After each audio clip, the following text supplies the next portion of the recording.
If you're trying to start a business, but feel like you don't have enough ideas to get started on something big, we're here to help you get started, no matter what kind of business you want to start. Whether you want to open a shop, sell your own art, or just make some extra money on the side, we've got you covered.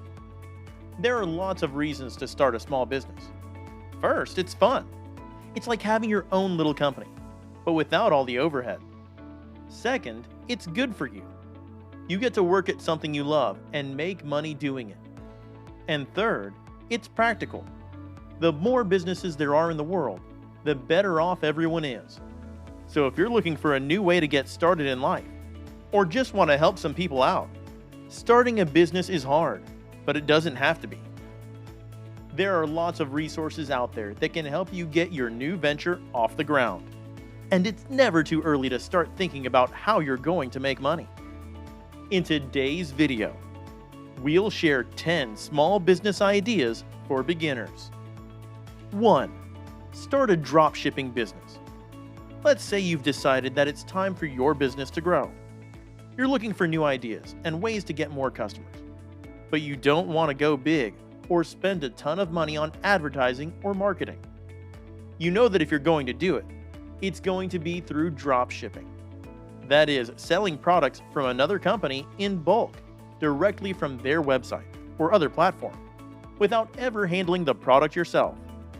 This can save you a lot of money in shipping costs and inventory management, since it means you don't have to worry about storing inventory for resale, or keeping track of who bought what or when they bought it. You can start your own drop shipping business with very little investment, having access to a huge market and long product life cycles. Drop shipping is a great way to test product market fit and launch a business before you invest in your own original products. 2. Sell a service. Services-based business ideas are some of the most flexible and portable small business ideas out there.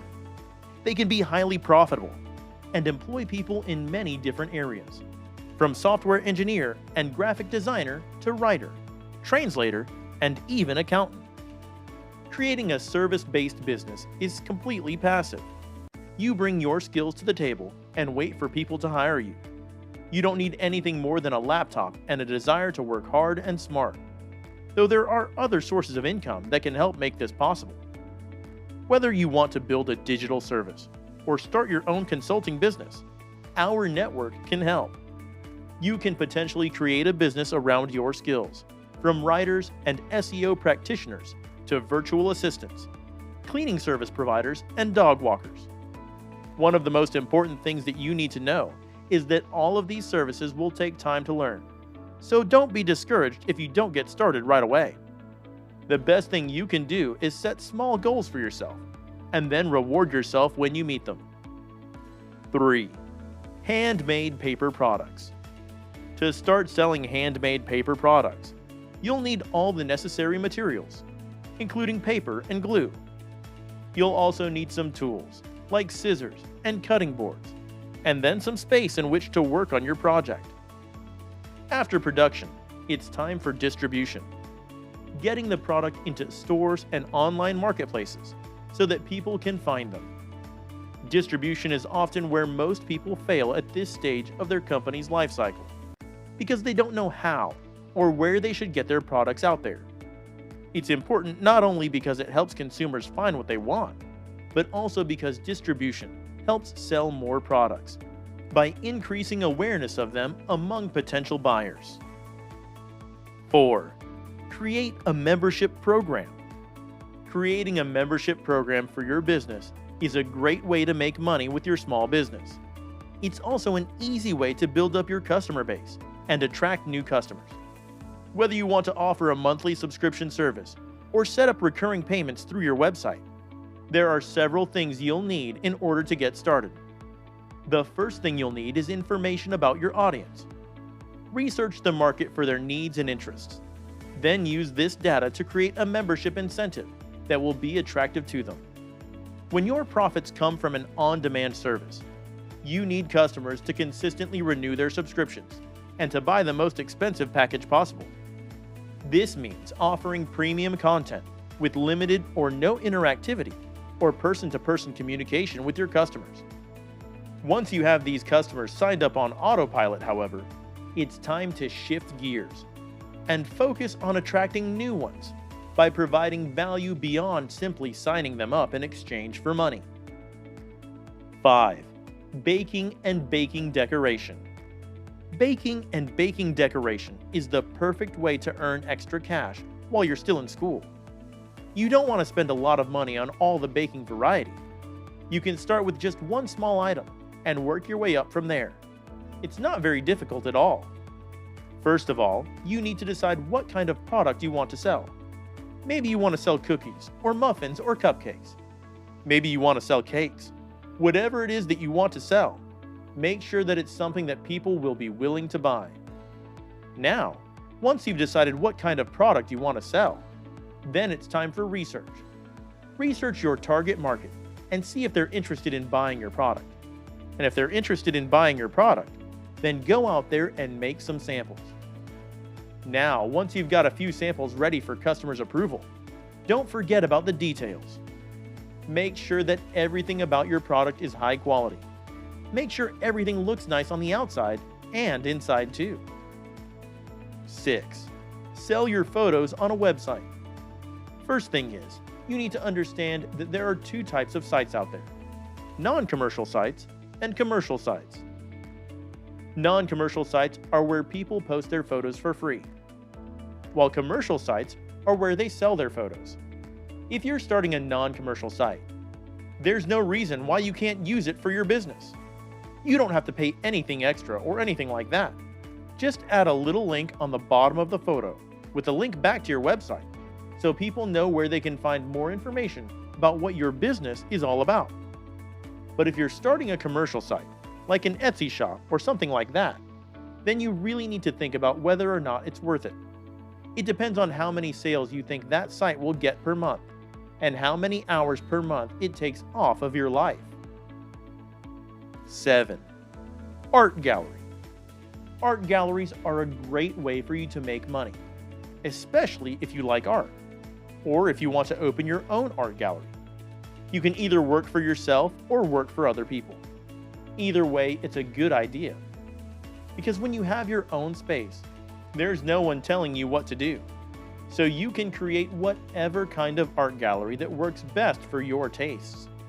You'll need some money up front to get started. Luckily, there are ways of making money on the side while you build up your business. Sponsorship deals.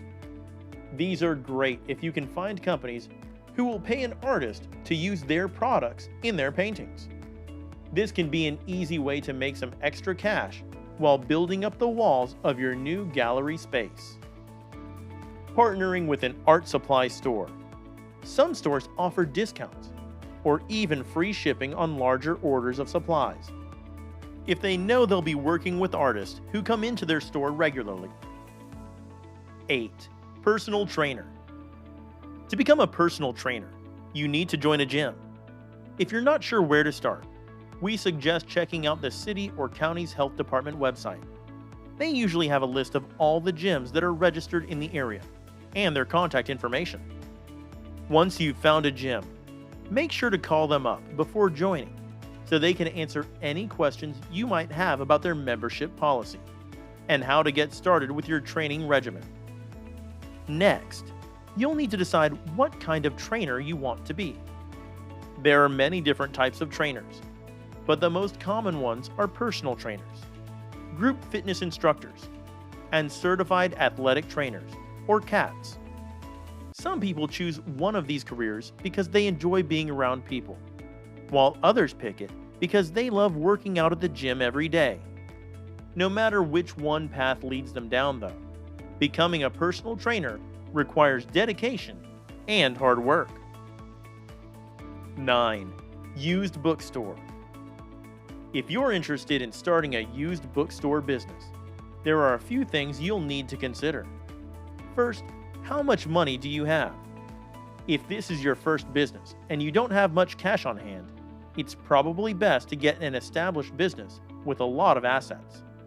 You can also use the assets of your previous business as collateral for the loan needed to start up your new one. Second, what type of books do you want to sell?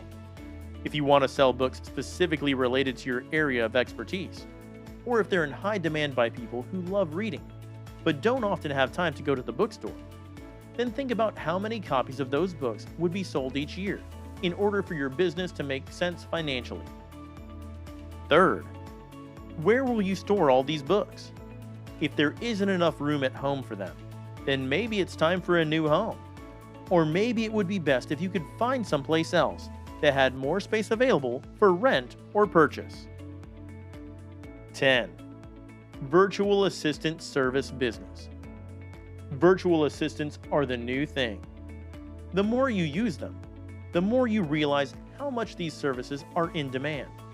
And it's not just people who want to hire virtual assistants. Companies are hiring them too. Virtual assistants can help you with all kinds of things, from writing emails to managing your social media presence and more. If you want to get into the world of virtual assistants, there are several things you need to keep in mind. First, find a niche that satisfies your desire for independence and flexibility. Second, find a company that will let you work remotely. Third, create your own profile on sites like Upwork or Freelancer, so potential clients can find you quickly. Fourth, create an account on those sites, so potential clients can contact you. Fifth and finally, have fun doing what you love. I hope you enjoyed this video. I'm sure you'll love our other ones too. If you like this video, please give it a thumbs up and consider subscribing so that you don't miss any of our latest content.